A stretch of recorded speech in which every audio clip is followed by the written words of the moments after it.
Thierry Psonka fête l'essence avec des bulles de champagne bio. Tout a commencé au XVIIe siècle, lorsque le légendaire moine bénédictin Pierre Pérignon, dit Dom Pérignon, aurait dit à ses frères moines à propos du champagne « Venez vite, je goûte les étoiles ». Eh bien, ce fut le cas le 2 février dernier. Nous avons en effet tutoyé les étoiles en dégustant les excellents accords mets et vins en 5 plats de Thierry Psonka, accompagnés des savoureux champagnes bio de Franck Pascal, à qui nous laissons maintenant la parole. Devenir vigneron quand j'étais enfant, j'avais une image du champagne qui était différente de la réalité. Et j'ai découvert cette réalité en faisant les études de Vitiono. Et ça m'a obligé à remettre en question beaucoup de choses sur le domaine, parce que je ne comprenais pas qu'un produit aussi prestigieux était fait avec, on va dire, autant d'intrants chimiques dans le vignoble et aussi autant de technologie et d'artifices dans les vinifications. Donc j'ai vraiment voulu reprendre la voie de ce qui a fait la grandeur de la Champagne à ses débuts, à l'époque de Dom Pérignon, et même les siècles précédents, à revenir à des raisins authentiques, faits, qui ont grandi en fait sur des sols vivants, et vinifiés complètement naturellement, avec les levures naturelles du raisin, et sans additifs œnologiques. Donc c'était un cheminement assez long. On a passé 10 années à comprendre nos terroirs, à comprendre comment les sols de la vallée de la Marne demandaient à être accompagnés, travailler pour pouvoir extraire la minéralité. Pour faire très court, la vallée de la Marne, c'est des sols très argileux, avec 3 roches très dures, c'est le silex, pierre meulière et calcaire dur à l'endroit où on se trouve. Et c'est des roches qui sont très dures à extraire par la vigne pour avoir de la minéralité dans les vins. Donc ça, c'était tout le challenge. La particularité de la Champagne, c'est qu'après-guerre, les grandes maisons ont vraiment mis la main sur l'approvisionnement des raisins. Et la rémunération du raisin est la même dans le village pour tout le monde. Donc le seul moyen pour le vigneron de pouvoir gagner plus, c'est d'augmenter la quantité de raisin. Et ça a donné des travers, puisqu'en augmentant pour augmenter la quantité de raisin, on utilise des fertilisants. Et en fertilisant énormément sur des sols argileux, les fertilisants se logent dans les argiles, donc en surface, et la vigne déconnecte de la roche en profondeur.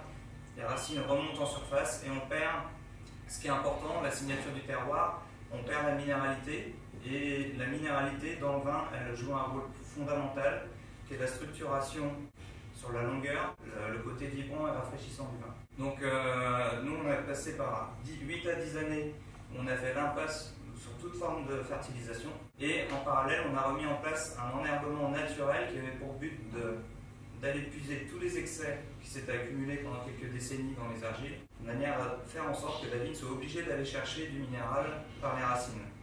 Et ça a changé complètement le potentiel gustatif du raisin et le potentiel que les vins avaient à donner. Mais ce n'était pas suffisant, parce que le raisin, c'est la première étape. Il fallait trouver comment faire les vinifications pour que ce potentiel puisse s'exprimer à travers le vin. Et là, on a remis en cause tout ce qu'on a appris à l'école. Et je crois vraiment que les gens aiment le vin parce que ça leur procure du plaisir, des émotions, ça leur donne envie de s'intéresser, de découvrir d'autres choses. Et c'est ça qu'on veut vraiment avoir dans nos bouteilles. Et pour ça, on s'appuie sur le vivant, parce que je crois que le vivant, c'est lui qui fait tout le vin, c'est pas le vigneron. Pour conserver toutes les sensations qu'on avait dans le raisin, on conserve ce que la nature a voulu nous donner. Donc on ne fait pas de passage au froid, collage ni filtration dans aucune de nos cuvées.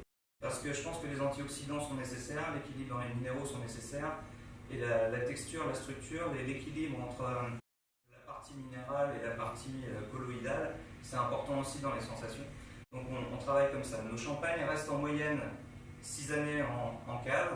Ça veut dire qu'on a 6 années de stock dans notre cave. D'avoir fait tout ce travail de dégustation des raisins pour trouver le moment et l'équilibre, le stockage en cave, l'effet structurant, texturant, des non-filtrations, etc., fait qu'on a besoin de très peu de dosage. L'équilibre est déjà atteint. Maximum, on sera à 4 grammes de sucre par litre, ce qui est assez rare en Champagne, même sur les cuvées millésimes.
plus passionnant, c'est d'être avec des gens qui ont envie de se surpasser et surtout de partager une passion. Et merci à vous de venir ici et puis de la partager avec nous. Voilà, vraiment. Je suis un peu